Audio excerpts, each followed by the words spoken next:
Hey, everybody, it's Rev J. We are back for this week's fruit inspection. Last week we talked about the fruit of love, the fruit of the Holy Spirit that Paul talks about in Galatians chapter 5, around verses 22. And we asked ourselves the question last week, does our love reflect the nature of Christ? Does our love reflect who Christ is in our heart? This week we want to take a look at the fruit of joy. The fruit of joy. Now it's important to understand the whole point behind fruit, because Jesus records in John 15, he says, I am the true vine and you are the branches. He says, apart from me, you can do nothing.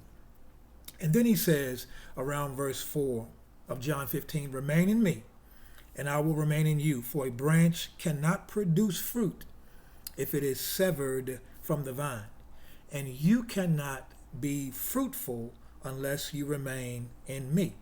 Then he goes to verse 7 of John 15 and says, but if you remain in me and my words remain in you, you may ask for whatever it is or anything you want and it will be granted. When you produce much fruit, you are my disciples. This brings great glory to my Father. The idea there is we're supposed to bear fruit. Now, this week's fruit inspection is the fruit of joy. Have you ever just been around people who are just flat out all the time negative, all the time full of sorrow and pity, and they have nothing in their life that they can find joy over? It's important to understand that fruit of joy is a byproduct of the working of the Holy Spirit in all of our lives. If you've ever gone to the grocery store and you picked up a bag of fruit, the first thing you do is you inspect it. You look to make sure that all of the fruit in the bag are free of blemishes, not bruised, not have any bad spots on it, because you don't want to purchase fruit that has bad spots. And the same thing happens to us. The Holy Spirit of God inspects us to ensure that our fruit does not have blemishes, bad spots, potentialities that can ruin or cause the other fruit to become rotten. So, joy. Do you have joy? Are you the kind of person who naturally is joyful, or you are naturally pessimistic, naturally full of sorrow? Does your joy equate to what's happening in your life? Or are you just joyful because of the fact that God has blessed you with life? Jesus says, I have told you this so that your joy, my joy in you, may be your joy, that his joy may be in all of us.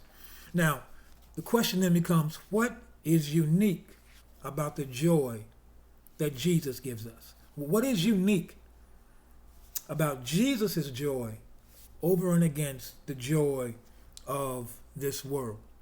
Because again, joy and happiness are two different things.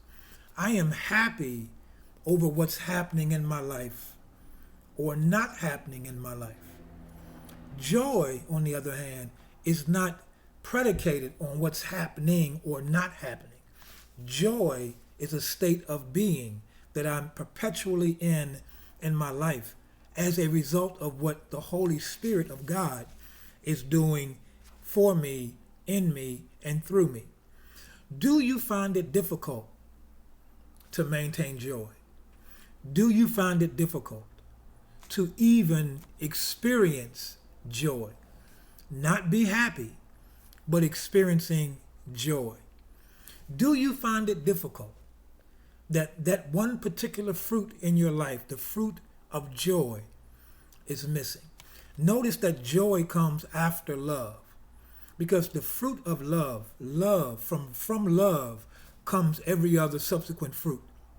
That the love I have in my heart is because of what God, the love God has shown me. And when I understand the level of love God has shown me, and the level of love I then share with others by virtue of what God has shown me, then joy becomes evident in my life. It's not predicated on what's happening or what's not happening.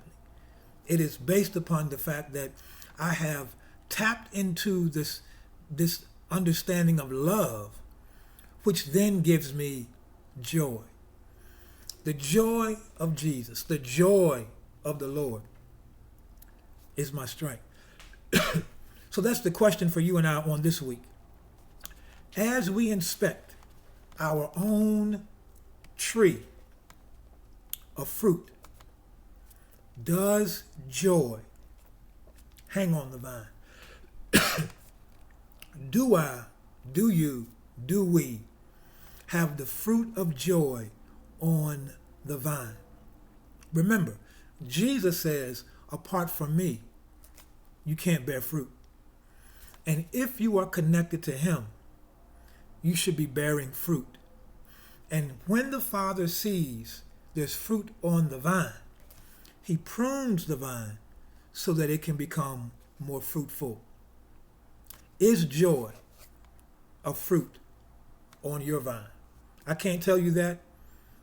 You have to inspect your own fruit. Honest evaluation, honest inspection. And as you take the time to inspect your fruit, don't worry about your neighbors. Don't worry about your cousins. Don't worry about your mamas, your brothers, your kids, nobody else's. Worry about what kind of fruit is on my tree. What kind of fruit am I bearing on my tree? And I want to challenge you this week, your assignment this week, because you will know if you really have joy or not in your heart. Not happiness, but joy. Because God has placed you and God has placed me in a community where other people are trying to do the same thing. That is to follow Christ. And it's in those relationships that we have with each other. The relationships are designed to bring us joy. So here's your homework assignment for this week. I want you to write a note. Write a note to one person that you know, one person who, through loving you as Christ loved them, as loving you with the love of Jesus Christ, I want you to write a note to them, right? If they have brought joy to your life. They have brought joy to your life just by virtue of them experiencing the love that God has shown them. And that love has been channeled through their life towards you. That you have found joy because somebody has chosen to impact your life with love. And when somebody shows love to you, that should bring you some joy in your heart. So that's your assignment this week as you inspect your fruit.